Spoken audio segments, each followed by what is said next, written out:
안녕하세요. 저는 평범한 40대 초반의 여성입니다. 저는 한번 이혼한 전적이 있는데요. 정말 어이없는 시부모의 행태와 남의 편임이 틀림없는 남편의 합작이었어요. 처음에는 시댁 때문에 스트레스를 많이 받았지만 뒤로 갈수록 남편에게 더 큰 배신감을 느껴야 했죠. 오늘은 그에 대한 이야기를 해보려 합니다. 남편과 저는 같은 직장에서 만났어요. 이름만 대면 아는 대기업에서 만나 사랑을 나누었으니 남들은 시집 잘 간다고 축하해주기도 했어요. 저는 원래 시골에서 나고 자랐는데 대학을 서울로 오면서 대기업에 취직한 케이스였어요. 당연히 저희 부모님은 시골에 계셨고요. 남들은 시골에서 올라왔다고 하면 부모가 농사 짓는다고 생각하며 힘들게 살았을 거라고 생각하지만 사실 저는 그런 생활과는 거리가 멀었어요. 할아버지 때부터 저희 집안은 동네 유지였고 땅과 건물을 여럿 가지고 있는 알부자였거든요. 아버지는 심지어 농사 짓는 분도 아니셨어요. 도시 쪽에 얻은 부동산으로 임대 수익을 얻으며 생활하셨거든요. 그래서 어린 시절부터 가난하게 살지는 않았어요. 다만 부모님 두 분 다 알뜰한 분들이라 허투루 돈을 쓰신 적은 거의 없었어요. 아버지도 자잘하게 돈을 쓰는 일은 거의 없으셨고 한 번 돈을 쓸 때는 통 크게 쓰는 편이었어요. 딸, 돈을 쓸 때는 말이다. 무조건 남들이 우와 하고 감탄할 만큼 써야 해. 그리고 쓰지 않을 때는 악착같이 아껴야 하고 왜인지 알겠어? 돈을 써야 할 때 찔끔찔끔 쓰면 해주고도 욕을 먹거나 상대방이 내가 도움을 줬다는 사실을 잊게 되는 일이 허다하거든. 그러니까 절대로 돈 쓸 때는 아끼지 말거라. 그리고 상대방이 나를 무시하는 것처럼 보일 때도 큰 돈을 써서 내가 쉬운 인간이 아니라는 걸 보여줘야 한다.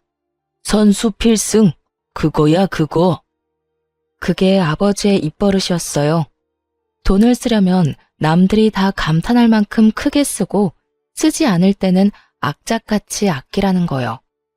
여하튼 그런 부모님 밑에서 자라 서울에 올라오니 참으로 부드럽고 나긋나긋한 남자들이 많더군요. 남편은 그런 면에서 탁월한 사람이었어요. 착실하고 순한 사람이었죠. 저는 순한 사람은 아니었어요. 부모님의 가르침 덕분에 기가 세고 크게 외부의 자극에 흔들림 없는 어른으로 컸거든요. 그런 제게 남편의 그 상냥함은 정말 별 3개였어요. 그래서 더 끌렸던 건지도 모르죠. 그런 성격이 어디서 나온 건지 알았더라면 분명 이렇게까지 끌리지 못했을 거예요. 하지만 사랑이라는 게 그렇잖아요. 사람을 눈 멀게 만드는 것이니까요. 그렇게 남편은 제게 결혼에 대해 진지하게 이야기했고 저도 결혼을 긍정적으로 생각하기로 했어요. 그렇게 저희는 드디어 상견례를 하게 됐어요. 아유, 멀리서 오시느라 고생하셨어요. 그래도 깡촌에 있다가 도시 오니까 볼 것 많아서 좋으시죠? 있는 동안 관광이라도 많이 하고 가세요. 시골에서는 이런 거 볼 일도 없을 거잖아요. 안 그래요? 그 말에 기분이 확 나빠졌어요. 깡촌과 시골이라는 말을 하며 은근히 지방 사는 부모님을 무시하는 것 같은 기분이 들었거든요. 게다가 친정 부모님을 앞에 두고도 머리끝부터 발끝까지 훑어 내려가며 두 분의 차림을 확인하는 것 같은 눈길도 마음에 안 들었어요. 그리고 그분들의 눈이 저희 어머니가 가진 명품 가방에 눈길을 주더군요. 어머니는 명품을 좋아하시지 않지만 딱 하나 어디 중요한 날에 들려고 사두신 것인데 그걸 보고 이번에는 시모가 말했어요. 사부인, 제가 이런 말 하는 거 너무 고깝게 듣지 마세요. 그런데 아무래도 이건 좀 아니라서 도시에서 이렇게 가짜 가방을 메고 다니면 사람들이 흉을 봐요. 비싼 거 흉내내서 들고 다니려고 하지 말고 사부인한테 맞는 걸 들고 다니세요. 아니면 교양 없는 사람들이 꼭 한 소리 한다니까요. 제가 어머니를 매장에 직접 모시고 가서 산 가방이었는데 마치 짝퉁이라고 확신하는 시모의 발언은 그야말로 본인 말대로 교양 없이 느껴졌어요. 그 와중에 저와 남편은 그 사이에 끼어들지도 못하고 당황한 모습으로 조마조마하게 그 모습을 지켜볼 뿐이었어요. 그때 저희 아버지가 그러더군요. 가방은 매장에서 직접 산 물건입니다. 그런데 가짜를 운운하신 걸 보면 사부인께서는 보는 눈이 없으신 것 같군요. 좀 더 사람과 물건 보는 안목을 기르지 않으면 사업도 많이 힘들 텐데 걱정이네요. 무시하는 발언에 걱정과 비난을 섞은 말로 응수하는 아버지였어요. 보는 제가 다 조마조마했죠. 심지어 아버지 표정은 너무 평온해서 기분이 나쁜 건지 안 나쁜 건지도 모르겠더라고요. 그게 진짜 물건이라고요? 죄송하지만 사돈께서는 어떤 일을 하시는지 저희는 지방에 계신다는 말밖에 듣지를 못해서. 제가 남편을 째려봤죠. 분명히 제가 아버지가 무슨 일을 하는지 알려드렸는데 남편이 이야기를 제대로 하지 않았다고 생각할 수밖에 없잖아요. 그러자 남편이 화들짝 놀라며 시모에게 다급히 말하더군요. 어머니, 제가 저번에 부동산 임대업 하신다고 말씀드렸잖아요. 바쁜 날 말씀드려서 깜빡하신 모양이네요. 장인어른께서는 지방에 땅과 건물을 가지고 계세요. 그제야 시모가 고개를 끄덕이며 새삼스러운 눈빛으로 저희 친정 부모님을 쳐다보더군요. 아무것도 없는 깡촌에서 농사 짓다가 올라오신 분이 아니라는 걸 알아서인지 이내 생긋 웃더라고요. 솔직히 기분이 더러웠어요. 아버지가 대놓고 빈정거렸는데도 그걸 신경 쓰지도 않고 금방 태세 전환하는 모습이 좀 징그럽다고 해야 하나요? 그리고 그 이후로 식사가 나오면서 시부모는 저희 부모님을 다시 무시하기 시작했어요. 아무래도 지방에 있으면 이런 거 먹을 일이 없지요. 저희가 바빠서 서울까지 오게 한 것도 죄송해서 아들에게 고급 음식점으로 예약하라고 이야기해놨습니다. 좀 비싸긴 하지만 그래도 이런 격식 있는 자리에 딱 맞는 가게이긴 하죠. 일부러 독립된 방으로 예약했어요. 아무래도 테이블 매너 같은 것도 모르실 텐데 남들한테 보이기까지 하면 좀 그렇잖아요. 가치 있는 우리 수준도 무시하게 될 테고, 그러니까 편하게 드세요. 말투는 굉장히 격식이 있는 것처럼 보였는데 실상 말을 뜯어보면 대놓고 저희 가족을 무시하는 발언을 교묘하게 섞어서 말을 하고 있더군요. 시모와 시부의 모습에 저는 이 사람들이 저랑 남편의 결혼을 반대하는 거 아닌가 하는 생각까지 들 정도였어요. 그리고 식사에 들자마자 시부모는 본론부터 말하더군요. 저희는 결혼이 참 중요한 일이라고 생각하고 있어요. 그리고 사돈들 사람들 성품과 지위도 중요하다고 생각하고요. 하나뿐인 아들인데 어떻게 함부로 장가를 보낼 수 있겠어요? 사돈도 딸 시집 아무한테나 보내고 싶지는 않을 거잖아요. 그렇죠. 도대체 무슨 말을 하려고 저렇게 장황하게 뜸을 들이나 했는데 그 다음에 튀어나온 말은 당황 그 자체였어요. 그래서 말인데 결혼하게 되면 어떤 식으로 지원을 해줄 것인지 그게 궁금하네요. 저희 아들이 이런 말하면 제 얼굴에 금칠하는 것처럼 보이겠지만 정말로 어딜 가서 빠지는 얼굴도 아니고 직장도 대기업으로 아주 좋잖아요. 그리고 무엇보다 성격도 어찌나 착한지 이런 우량 물건 데려가시려면 그에 상응하는 무언가가 오고 가야 하는 게 정상이 아닐까 하는 생각이 들어서요. 시모 말은 우리가 내거는 조건에 따라 결혼을 승낙할지 말지 결정하겠다는 뉘앙스였어요. 나를 잡기 위해 상견례를 하는 줄 알았는데 결혼을 시킬지 말지도 아직 결정 못했다는 시모 말에 저는 눈앞이 하얘졌습니다.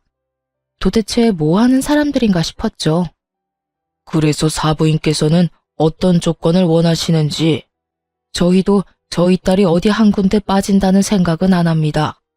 이만하면 얼굴도 예쁘고 아직 젊기도 하고 직장도 좋죠. 그리고 막내에다가 하나뿐인 딸이라 그런지 저도 마음이 많이 쓰입니다. 그런데 자네 집은 어떻게 할 생각인가? 아, 네. 저희는 일단 전세부터 시작할 생각입니다. 저희는 대출이 잘 나와서 가능할 것 같습니다. 그리고 서울 외곽 쪽이면 돈도 좀 덜 들어서 그쪽으로 알아보고 있습니다. 집 살 돈은 얼마나 되지? 저는 5천만 원 정도 모아놨고 부모님이 1억 정도 마련해 주신다고 하셨어요. 나머지는 부부 둘이서 대출로 마련할 생각입니다. 아버지가 곰곰이 생각하더니 한마디를 툭 던졌어요. 1억 5천만 원 가지고는 서울에 괜찮은 집 마련하기가 불가능하다는 것쯤은 나도 잘 알고 있네. 그러면 내가 우리 딸아이를 위해서 신혼집을 마련해 주도록 하지. 20평대로 자네 회사 근처로 집을 찾아보게. 집은 내가 사주겠네. 그 말에 시댁 사람들 눈이 엄청 커져버렸어요. 본인들도 놀란 모양이었죠. 사돈, 서울에서 집을 사주는 건 몇 억 가지고 되는 문제가 아니에요. 아무리 구축이고 오래돼도 얼마나 비싼지 모르고 그런 말씀 하시는 것 같은데. 저도 압니다. 서울에도 제 건물이 있거든요. 평생 부동산 쪽에 있었는데 서울 시세도 모를까 봐요. 대출 같은 거 끼면 아까운 이자만 나가니까 저도 우리 귀여운 막내딸을 위해서 돈 쓰는 거예요. 그렇지 않아도 사돈댁이 사업하면서 큰돈 만지는데 우리 딸이 결혼해서 주눅 들면 안 되지 않습니까? 결혼은 격이 맞는 사람들끼리 한다는데 격이 안 맞다고 상대방이 생각하면 우리가 돈이라도 많이 써야지요. 마음 같아서는 다른 남자 데려오라고 하고 싶지만 딸애가 좋다고 하니 제가 힘 좀 쓰는 겁니다. 예상과 다르게 흘러가는 상견례에 저는 당황하기만 했어요. 아버지가 집 살 때 도움을 주겠다고 하시긴 하셨지만 나머지는 남편과 알아서 마련하라고 했었거든요. 그런데 갑자기 제게 신혼집을 사주신다니 저야말로 당황했죠. 어머나, 그러면 저희야 좋지요. 요즘 시대가 많이 변했잖아요. 꼭 신랑 쪽에서 집을 할 필요도 없는 거죠. 그럼 아들, 그 5천만 원은 필요 없는 돈이니까 아껴두고 너희 결혼 후에 필요한 일이 있으면 쓰렴. 사돈어른께서 이렇게 통 크게 집을 사주신다고 하시니 얼마나 다행인지 모르겠네요. 참 좋은 분들하고 사돈을 맺게 돼서 참 기쁩니다. 신혼집을 저희 아버지가 산다는 말에 시모의 말투는 완전히 바뀌었어요. 완전히 저희를 인정하겠다는 말투였죠. 그런데 갑자기 시부가 싱긋 웃으며 아버지에게 한마디를 툭 던졌습니다. 그런데 사돈, 신혼집은 공동명의로 하는 건 어떻습니까? 요즘 사람들 한쪽에서 집 해와도 다들 공동명의 합니다. 그래야 결혼도 오래 지속되고 안전하죠. 요새 워낙 배우자 몰래 집을 가지고 장난치는 사람들이 많아서 아무래도 걱정이 좀 되잖아요. 물론 우리 며느리 될 아기가 그렇다는 말은 아닙니다. 그냥 통상적으로 다들 살면서 서로 집에 기여를 할 것인데 한 사람 이름으로 집을 한다는 게 좀 너무한 처사가 아닌가 해서요. 지금 저희 딸이 그런 장난질이나 할 사람처럼 보입니까? 그리고 억짜리 집도 아니고 몇십억이나 되는 집을 돈 한 푼 내지 않은 사위에게 지분을 내준다는 것도 너무 날로 먹으려는 것처럼 보이는데요. 사돈께서 농담을 하는 건지 진담을 하는 건지 모르겠군요. 만약 공동명의로 꼭 하셔야겠으면 저는 빠지겠습니다. 집을 사주지 않을 테니 알아서 하시는 게 나을 것 같군요. 아니요, 아닙니다. 당연히 농담이었죠. 조크였습니다, 조크. 요즘 워낙 세상이 흉흉해서 말이죠. 그냥 농담이었으니 걱정하지 마시죠. 정말로 농담이었다는 듯 웃으며 이야기하는 시부를 보며 아버지는 묵묵히 그 자리에서 식사만 했어요. 마음에 안 들어하는 모습이 역력했죠. 저는 시부모 때문에 이 상견례를 망쳐버렸다고 생각했어요. 결혼을 못할지도 모르겠다는 생각도 들었죠. 남편도 당황한 기색이 가득했고 저는 시부모 때문에 우리 결혼이 틀어질까봐 밥도 제대로 삼키지를 못했어요. 그렇게 간간히 시모와 저희 친정엄마의 대화만 오가던 상견례가 끝이 났어요. 저는 저희 부모님을 호텔에 모셔드리러 나왔고 남편은 남편대로 시댁 식구들을 집에 데려다 주러 갔어요. 저희 가족만 남았을 때 아버지가 그러더군요. 딸, 사위 될 남자 괜찮은 거 맞냐? 저런 생각 없는 인간들 밑에서 제대로 된 아들이 나올 리는 없는데 참 이상하네. 내가 저번에 봤을 때 사위는 참 겸손하고 순수해 보이던데 부모들은 왜 저렇게 무례하지? 나도 저번에 시댁에 인사드리러 갔을 때는 저 정도가 아니었어요. 상견례라고 힘 좀 주셨나? 근데 아빠, 집을 사준다니 그거 엄마랑 이야기된 거 맞아요? 옆에 있던 친정엄마는 고개를 절레절레 저었어요. 아버지가 그 자리에서 즉흥적으로 한 말이라는 거였죠. 서울 집값 장난 아니에요. 아버지 가지고 있는 건물까지 팔아야 할 텐데. 딸, 사람이 죽으면 가지고 가지도 못하는 게 재산이다. 너 그런 집에서 돈도 없이 들어가면 얼마나 구박받겠냐? 딱 봐도 인상 좋은 사람들은 아니잖아. 그러니까 초반에 저 기세를 꽉 눌러야 해.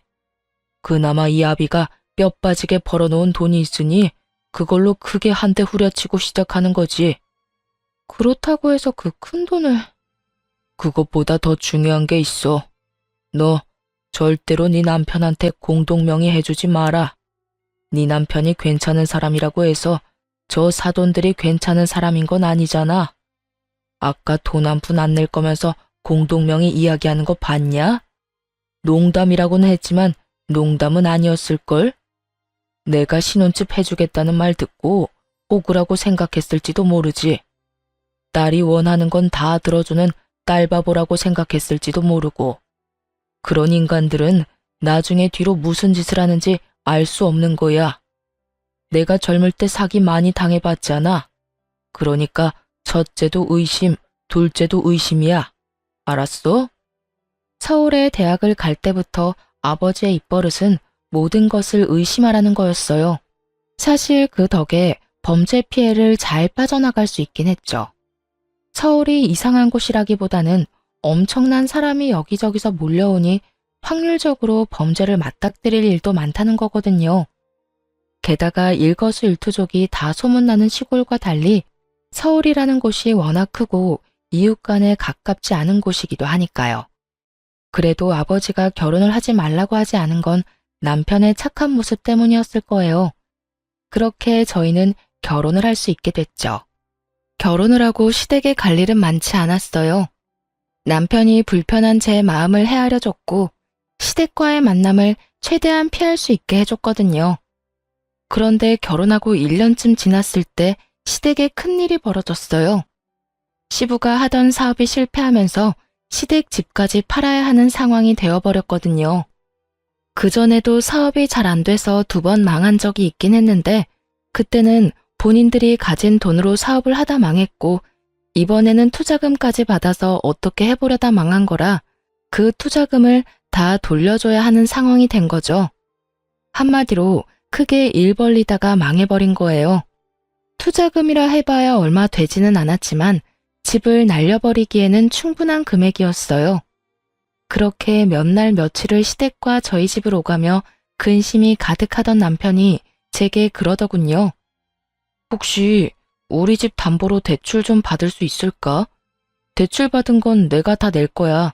지금 좀 급해서 그래. 부모님 지금 당장 살 곳도 없으시고. 그 말에 정신이 번쩍 들었어요. 상견례 끝나고 했던 아버지 말이 생각났거든요. 아빠한테 물어볼게. 내 명의이긴 하지만 아버지 돈으로 낸 집인데 내가 그런 중요한 걸 선택하는 건 좀 아니잖아. 잠깐만 기다려봐. 저는 아버지와 통화를 했고 아버지는 그걸 듣더니 절대로 집 담보로 대출 받지 말고 일단 남편 데리고 친정에 한번 내려오라고 하더군요. 그렇게 남편을 데리고 친정에 갔어요.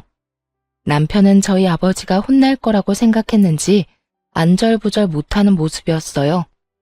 그래, 자네 돈이 필요하다고? 네, 저희 부모님 사업이 망해서 지금 당장 집 얻을 돈도 없어서요. 집을 담보로 대출을 받으려고 하는데 장인어른 허락을 받아야 한다고 해서. 자네 집 살 때 쓰려던 5천만 원은 어쩌고? 그걸로 부모님 집 얻어드리면 되지 않나? 그게 사업 망하고 빚쟁이들이 밀려오는 바람에 제 돈까지 부모님이 빌려가셨어요. 저는 지끈거리는 머리를 손바닥으로 감쌌어요. 이 시부모들이 남편이 모아놓은 돈까지 싸그리 끌어당겼었던 거예요. 남편은 저에게 말도 없이 그 돈을 시댁에 홀라당 줘버렸고요. 만약 그 돈이 저희가 부부 생활 중에 모은 돈이었다면 화가 엄청 났을 테지만 결혼 전에 모은 돈이었고 부모가 빚쟁이에게 쫓기니 쓸 수밖에 없었다는 점 때문에 저도 남편에게 따질 수도 없는 입장이었어요. 다만 걱정이었죠. 이러다가 우리 집까지 그 불똥이 튈까봐 말이죠. 그렇군. 그러면 내가 1억을 빌려주겠네. 대신 차용증은 써야 하는데 괜찮은가? 네, 괜찮습니다. 빌려만 주시면 제가 매달 잘 갚겠습니다. 원금은 자네가 부담 안 될 정도로 갚으면 되고 이자는 안 받도록 하겠네. 대신 조건이 좀 까다로운데 잘 읽어보고 결정하게. 저와 남편이 차용증에 쓰인 내용을 읽어봤는데 2가지 항목이 밑에 추가로 적혀 있었어요. 한 가지는 신혼집을 담보로 대출을 받게 되면 일시 상환을 해야 한다는 조건이었고 저와 남편이 이혼을 하게 되면 또 일시 상환을 해야 한다는 거였죠. 아무래도 내가 임대업 하면서 사기를 하도 많이 당해서 이런 계약서나 차용증은 좀 꼼꼼하게 쓰는 편이네. 어떻게든 허점을 이용해서 빠져나가려는 사람이 많거든. 그렇군요. 저는 괜찮습니다, 장인어른. 저희가 이제 막 결혼했는데 헤어질 일도 없고 신혼집도 아내 명의이니 아내 허락 없이는 어떻게 하지도 못합니다. 매달 원금만 조금씩 갚아도 되는 조건이면 다른 어떤 곳에서 빌리는 것보다 훨씬 좋은 조건인데요. 저희 상황 생각해 주셔서 이렇게 빌려주시는 거 너무 감사합니다. 남편은 호언장담을 하며 도장을 꾹 찍더군요. 결혼한 지 1년밖에 안 됐으니 어찌 보면 당연한 거였죠. 저도 이혼할 생각은 없었으니까요. 그래서 아버지가 남편을 도와주려 하는 것에 감사했어요.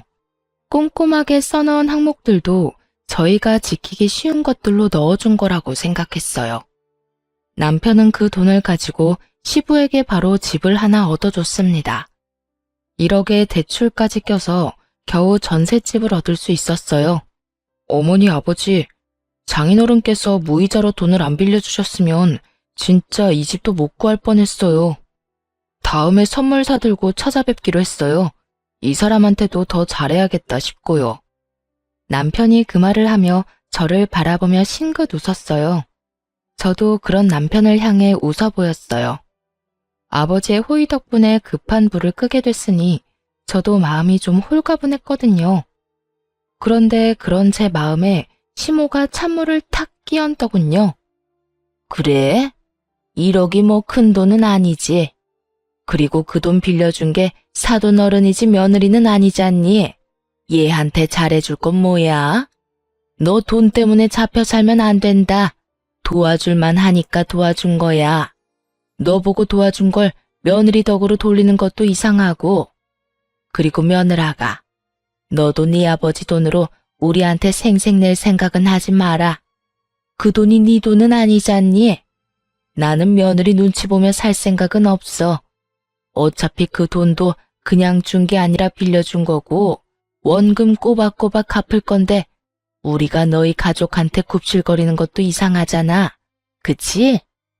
시모의 말에 저는 입을 다물지 못했어요. 참, 사람 도와주고 이런 식으로 취급받을 줄이야. 그런데 그 뒤가 더 문제였어요. 그리고 이번에 김장해야 하는데 우리는 이사 때문에 힘들 것 같으니 너 혼자 김장 좀 해서 김치 보내거라.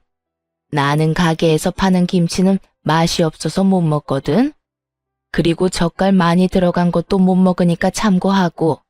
아, 그래도 한 30포기는 넘게 해야 할 거야. 우리 집에 10포기, 너희 10포기, 할머니네 10포기. 다 되면 집으로 갖다 줘. 알겠니? 그 이야기를 듣는데 완전 골이 띵하더군요. 같이 하자고 했으면 이 정도로 열받지는 않았을 겁니다. 저희 집도 시골에서 김장 엄청 많이 하거든요. 그런데 그걸 혼자서 하는 건 절대 아니었어요. 김치를 가져갈 사람들은 다들 모여서 함께 하는 거였으니까요. 그런데 저더러 혼자 30포기를 하라니 저는 알겠다고 말하고 김장은 8포기만 했어요. 저희 먹을 것만 해서 김치 냉장고에 넣어두고 시댁과 시조모 댁에 보낼 김치는 인터넷으로 주문했어요. 그리고 두 분 주소를 남편에게 알아내서 김치를 보내드렸죠. 이틀 뒤에 시모에게서 전화가 왔습니다. 야, 너 이게 뭐 하는 짓이야? 김치를 사서 보내? 내가 김장김치에서 보내라고 했지 사서 보내라고 했니? 어머님, 죄송한데 저 혼자 30포기는 못해요. 그래서 사서 보내드렸는데 문제라도 있으신가요? 입맛에 안 맞으면 반품하시고 다른 거 사시면 될 것 같은데요. 그 문제가 아니잖아. 30포기 누가 혼자 하라고 했니? 친정 가서 해오면 되지. 지금 시댁김치를 친정에서 해서 가지고 오라는 말씀이신가요? 그래. 너 혼자 못하겠으면 그렇게 하면 되지. 내가 분명히 말했지. 나는 시중에 파는 김치는 못 먹어. 저희 친정어머니가 왜 어머님 드실 김치를 해야 해요? 저희 어머니를 설마 가사도우미 정도로 생각하시는 건 아니시죠? 저는 어이가 없었어요. 불과 얼마 전에 우리 부모님한테 돈 빌려갔잖아요. 그런데 저뿐만 아니라 저희 부모님까지 끌어들여서 시집살이를 시키려 하는 꼴이 정말 너무 웃겼어요. 사돈한테 돈 빌려간 주제에 마치 주인이라도 된 마냥 굴더군요. 난 그런 생각한 적 없어. 오히려 네가 우리를 얼마나 무시했으면 내 말은 들은 채도 하지 않고 김치를 사서 보냈겠니? 정말 며느리라고 하나 있는 게 이렇게 생각이 없어서 어쩌니? 이런 일 하는 게 며느리야. 결혼한 지 얼마나 됐다고 벌써 시어머니를 이겨먹으려고 해? 어머님, 인간적으로 30포기를 혼자 하라거나 나누지도 않을 친정엄마와 함께 하라고 하는 게 더 저희를 무시하는 것 같은데요. 김치는 보냈고 마음에 안 드시면 반품하고 이번에는 어머님이 직접 주문해서 드세요. 요즘 파는 김치도 맛있게 잘 나와요. 그리고 요즘 세상에 며느리가 시댁 일꾼이라고 생각하는 것도 진짜 구식인 건 아시죠? 저는 그렇게 이야기하고 전화를 뚝 끊었어요. 시모가 열받았는지 남편에게 전화해서 난리를 쳤더라고요. 그날 저녁에 남편이 저희 집에 와서 그러더라고요. 여보, 도대체 어머니랑 무슨 일이 있었길래 어머니가 그렇게 화가 나셨어? 어머님이 나더러 김치 30포기를 혼자서 하라고 하더라고. 그래서 우리 먹을 8포기만 하고 어머님 보낼 김치는 인터넷에서 사서 보내드렸지. 이 일에 어디에서 화를 내는지 모르겠네. 우리 엄마 입이 좀 까다로우셔서 시중에 파는 김치는 못 드시는데 웬만하면 김치에서 갖다 드리지 그랬어. 남편의 이야기에 저는 화가 났어요. 그러면 김장을 같이 하자고 말씀하셨어야지. 나 혼자 30포기를 어떻게 하라는 말인데? 그럼 당신이 나랑 같이 김장할래?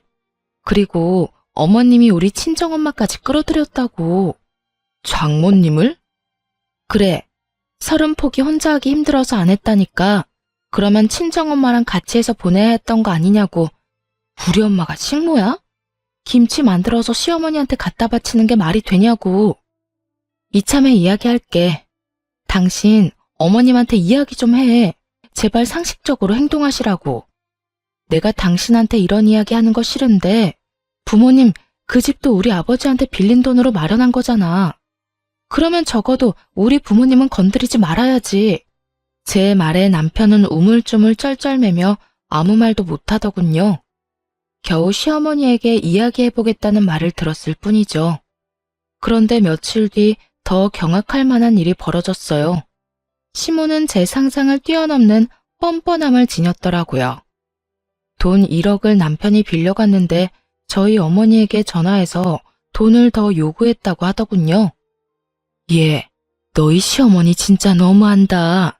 우리더러 돈 많으니 돈 좀 더 달라며 돈 맡겨놓은 사람처럼 떼를 쓰는데 아휴, 내가 정신이 없어서 너희 아버지 바꿔줬더니 너희 아버지랑 싸우고 난리가 났어 얘. 저는 정신이 아득해지는 걸 느꼈어요. 결국 친정아버지가 화가 잔뜩 난 채로 저희 집에 찾아왔어요. 그리고는 시댁 어른들 불러오라며 난리였죠. 결국 남편에게 시부모님 모시고 오라고 전했어요. 남편은 화난 장인의 모습에 시모에게 도대체 무슨 짓을 저질렀냐고 물었고, 시모는 자기는 잘못한 거 없다며 당당하게 저희 집에 왔더군요. 사부인, 아무리 그래도 이건 너무하지요. 어떻게 다짜고짜 와이프한테 전화해서 돈을 더 달라고 떼를 쓰실 수가 있습니까? 아니, 우리한테 돈 맡겨놨어요? 애들 신혼집도 제가 해줬고 사돈 빚쟁이한테 쫓긴다는 말에 1억 빌려준 것도 저입니다. 그런데 또 전화와서 돈을 빌려달라니요. 이 정도면 제가 많이 해드린 것 같은데 도대체 저희를 어떻게 생각하길래 그렇게 편하게 전화해서 돈을 빌려달라고 하십니까?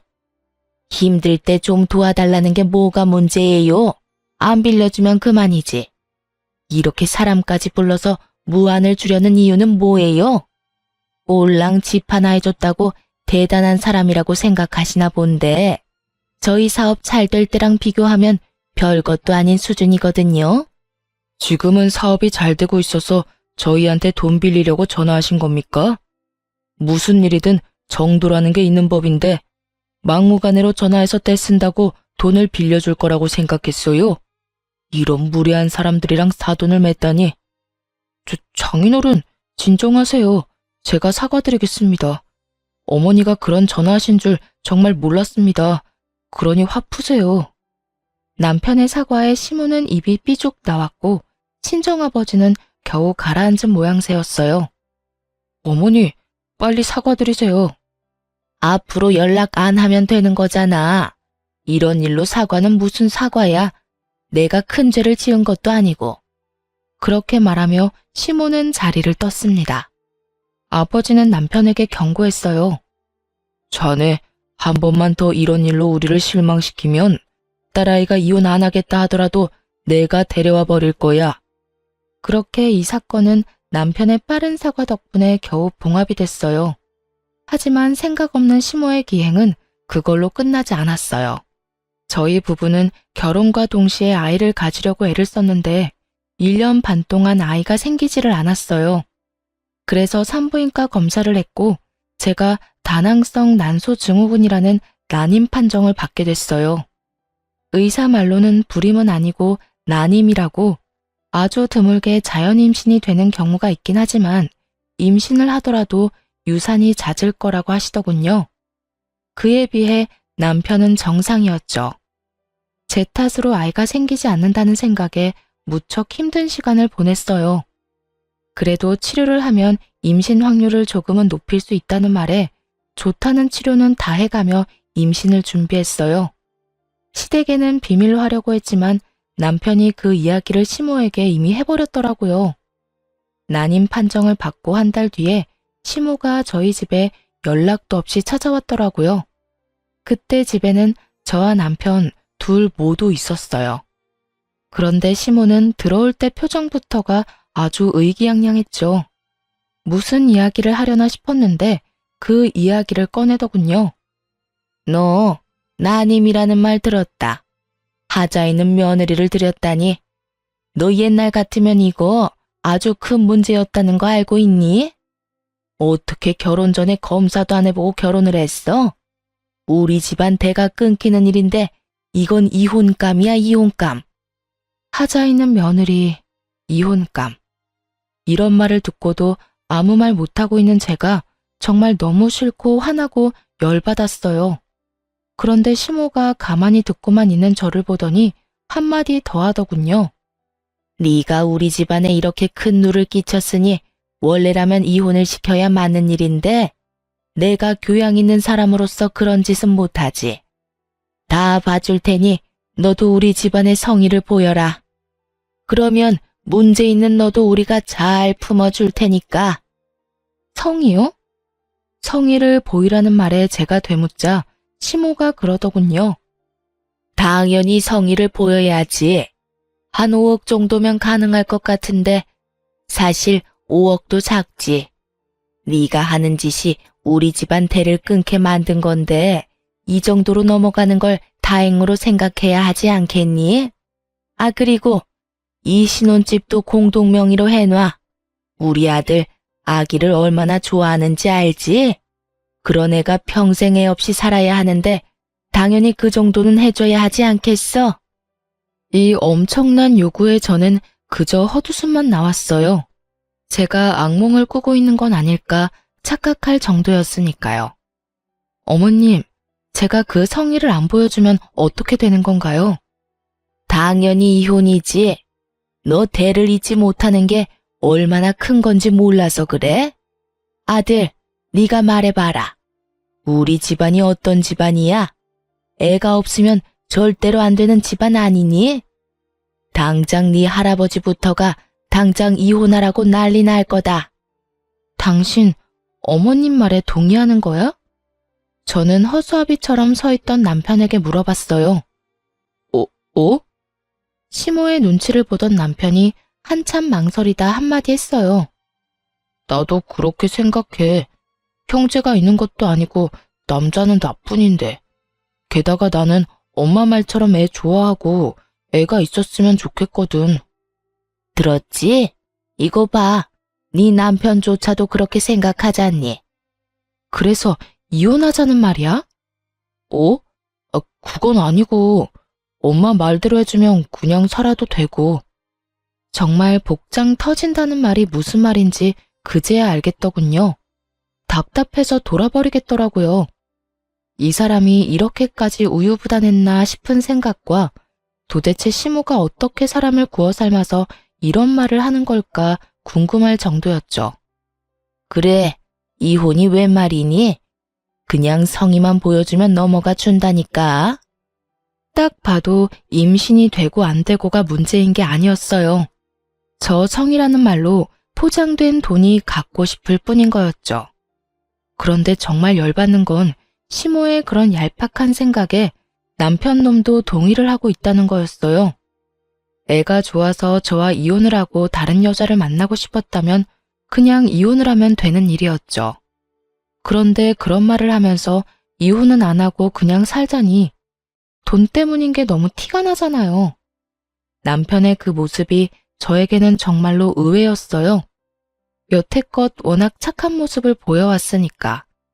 남편이 변한 건지 남편이 시모에게 가스라이팅을 당한 건지 감이 오지 않더군요. 시모에게는 원래부터 좋은 감정이 없었지만 남편에게는 처음으로 분노와 배신감을 느끼게 됐어요.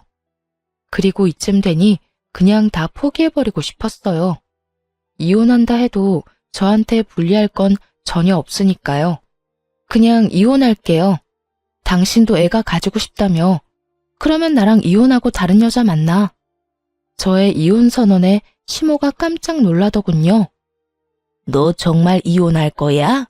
이혼하면 너한테 불리한 거 알고 있니? 너 임신 안 되는 것도 이혼 사유다. 그리고 재산 분할 같은 것도 똑바로 해야 하고 위자료도 내라면 확실하게 내야 하는 거 알지? 그리고 이혼도 네가 먼저 이야기한 거니까. 불리하든 말든 이혼하자고요. 그거 원하시는 거 아니었어요? 애도 못 낳는데 뭐하러 같이 살아요? 지금 보니까 저 남자 나한테 마음이라고는 한 조각도 안 남은 빈 껍데기처럼 보이는데 원하시는 대로 하세요. 5억의 공동명의? 어디서 날로 먹으려고? 일단 지금 당장 둘 다 이 집에서 나가세요. 여기 내 집이니까. 당신도 나랑 이혼하고 싶다고 했으니 이 집에서 나가고. 그렇게 두 사람을 내쫓고는 이혼 소송을 진행했어요. 아버지는 오히려 잘 됐다며 이혼 판결만 나면 빌려준 돈 싹 다 가져오자며 아주 벼르고 계셨어요. 위자료도 다 뜯어내자고 말이죠. 남의 딸 눈에 눈물 나게 만들면 제 자식 눈에도 피눈물 나는 거 알아야 한다면서 아주 이를 갈고 계시더라고요. 그런데 이혼 소송이 진행될수록 뭔가 자기들이 생각한 것이 아니라고 생각했나 봅니다. 시모가 저희 친정어머니에게 전화를 했다고 하더라고요. 제가 시모 전화번호를 스팸 처리해 놓은 바람에 생긴 일이었죠. 제가 연락도 안 되고 얼굴도 못 보니 결국 저희 친정엄마에게 전화해서는 며느리한테 잘 좀 이야기해 주라고 이혼 없던 일로 하면 안 되냐고 전해달라고 했다는 거예요. 정말 뻔뻔하기가 대단한 사람들이야. 내 딸 가슴에 대못을 박아놓고 뭐? 내가 진짜 얼굴이 앞에 있었으면 머리끄댕이를 잡아당겨서 머리털을 다 뽑아놨을 거야. 저것들이 아직 제정신을 못 차렸어. 이제 와서 보니까 자기들한테 전혀 유리한 조건의 이혼이 아니었다는 걸 알아챈 거지. 보통은 이혼하기 전에 다 알아보는 거 아니야? 내가 이혼 안 하고 돈 줄 거라고 철석같이 믿었나 봐.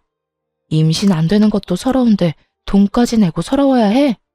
그런 취급 받을 바에야 평생 혼자 살고 말지.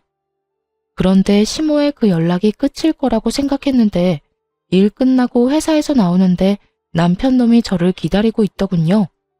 같은 회사지만 부서가 달라 필사적으로 피해 다녔는데 결국은 출입구에서 기다리고 있으니 피할 방법이 없었죠. 남편은 굉장히 어정쩡한 얼굴로 저를 기다리고 있었어요. 미안한 것도 아니고 화난 것도 아니고 딱 누가 시켜서 찾아온 것 같은 얼굴이요. 얼떨떨한 표정으로 저를 부르더라고요. 난 당신하고 할 말 없는데?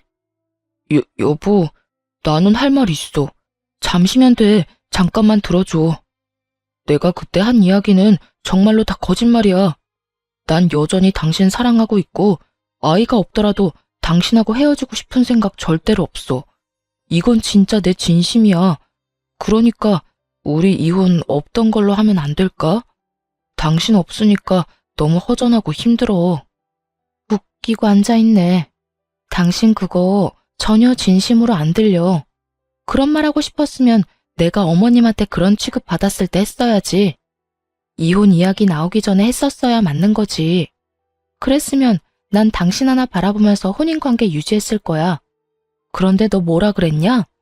그때 진짜 얼토당토 않은 말도 안 되는 말 짓거렸지? 미친놈. 오늘 이렇게 찾아와서 이야기하는 것도 그래. 딱 보니 답 나오네. 어머님이 그렇게 말하라고 시켰지? 제 말에 남편놈이 아무 말 못하고 고개를 숙여 제 눈을 피하더군요. 침묵은 긍정이라는 말이 있죠.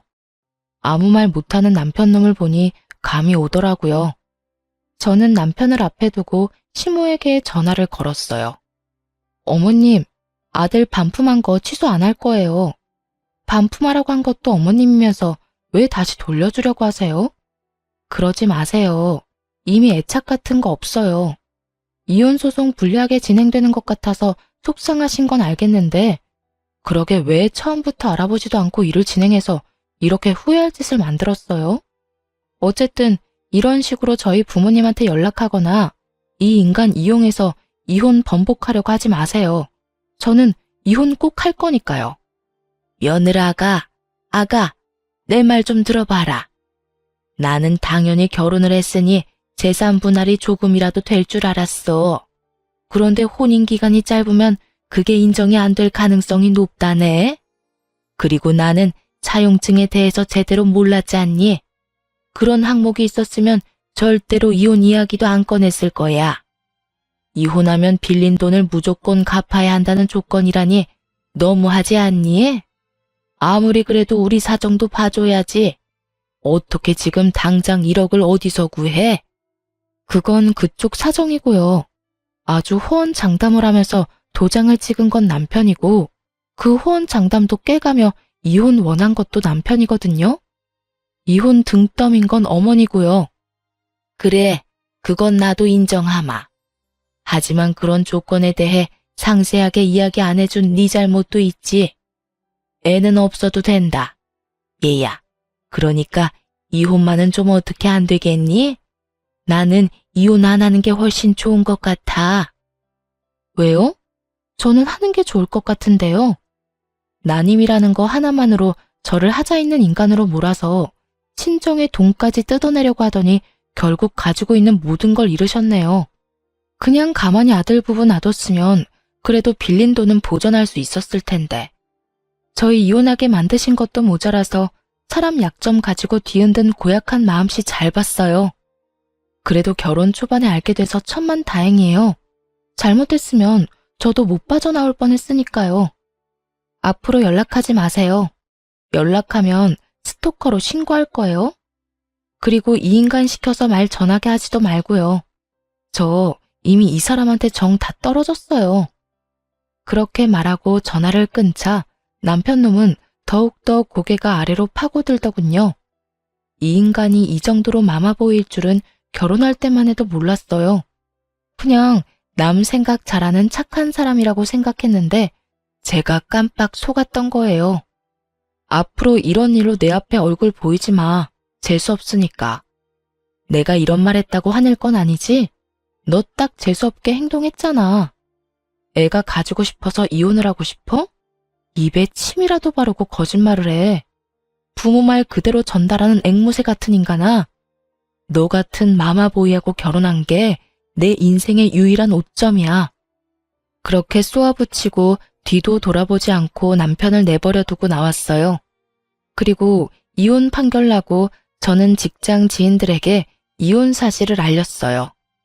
결국 난임을 이유로 이혼까지 요구했다는 게 소문나기 시작하면서 남편의 회사 내 입지도 확 줄어들어 버렸죠. 평판까지 나빠지게 됐고요. 그래도 좋은 직장이라 퇴사는 하지 않고 잘 버티고 있더군요. 그렇게 2년을 그 인간 얼굴을 가끔씩 마주치면서 일을 다녀야 했어요. 그것도 저에게는 굉장히 곤혹스러운 일이었죠. 그렇지만 저는 이혼 2년 만에 재혼에 성공하게 됐어요. 정말 기적 같은 일이 벌어졌거든요. 난임이라고 자연임신이 힘들 거라는 의사의 말이 있었지만 자연임신에 성공했거든요. 남편과 헤어지고 만나던 연인이었어요.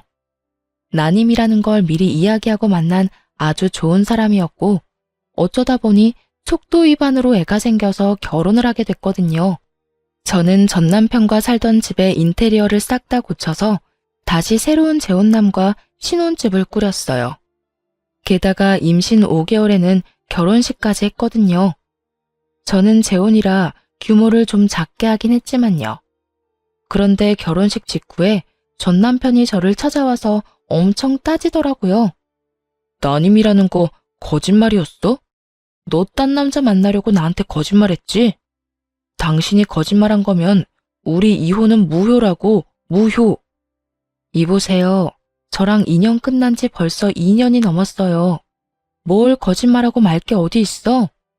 너 의사 말 제대로 듣기는 했어? 불임이 아니라 난임이라고 했잖아.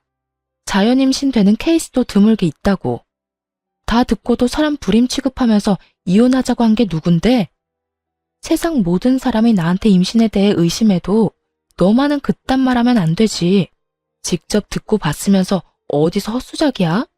그리고 나 버린 게 너잖아. 잊어버렸어? 아니면 기억을 너 좋을 대로 바꾸고 있는 거야? 나는 영원히 그거 못 잊어. 네가 한 그 정신 나간 소리. 그러니까 이제 와서 정신 나간 짓 하지 말고 여태 했던 것처럼 해. 내 앞에 나타나지 말라고. 그렇게 화를 내고 저는 돌아왔어요. 그리고 곧바로 출산 휴가에 들어갔어요. 복덩이 같은 아들을 낳고 나서야 회사 동료에게 이야기를 전해들을 수 있었어요. 전 남편 놈이 결국에는 회사를 그만두고 나갔다고 하더라고요. 제 이야기가 뭔가를 느꼈는지는 알 수 없지만 그래도 안 보고 사는 건 속이 시원했어요. 마마보이. 말로만 들었던 충격적인 사람들은 애초부터 거르는 게 맞는 것 같아요. 사람 착해 보이는 모습으로 눈을 속일 수 있으니 글 읽고 계신 분들도 주의를 기울이시는 게 좋을 거예요. 정말 처음에는 아주 감쪽 같은 정상인처럼 보이거든요. 어쨌든 저는 외동아들 키우며 힘들지만 즐거운 날들을 보내고 있어요. 애를 키우면 엄청 힘든데 그 힘든 일들이 전 남편과의 결혼 기간에 비하면 훨씬 수월하더라고요. 앞으로도 재혼한 남편과 아이와 행복하게 지낼 거예요. 푸념 같은 저의 긴 글 읽어주셔서 감사합니다.